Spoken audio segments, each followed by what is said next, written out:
Anolah dun sanak kami kasadunyo. Inilah penampilan dari kami dari Sanggar Bundokan Duang dan Ranah Sepakat Kenagarian Lumpuh, Kecamatan Empat Jurai, Kabupaten Pesisir Selatan.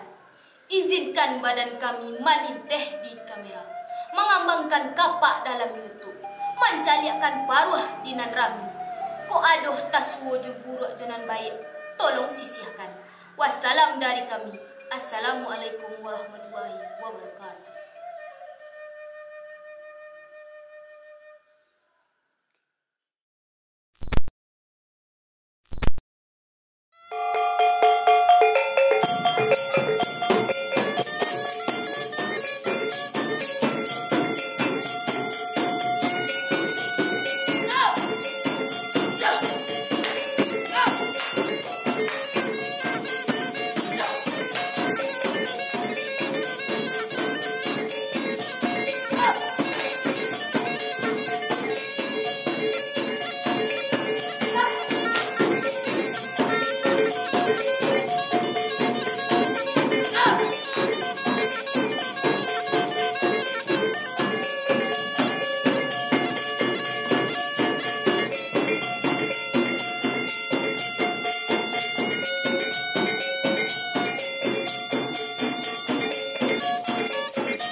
penampilan dari kami dari Sanggar Ranah Sepakat dan Sanggar Bundokan Duang. Ko ada dan sanak talando di kanai, tagiso di katurun, usah salahkan badan kami, salah dan sanak na dijanjang. Cuman pinta pintu kami kepada dan sanak kasadonyo, saksikanlah penampilan kami dalam channel YouTube Bia Taulo Urang. Jangan lupa like, comment, and subscribe channel YouTube Bia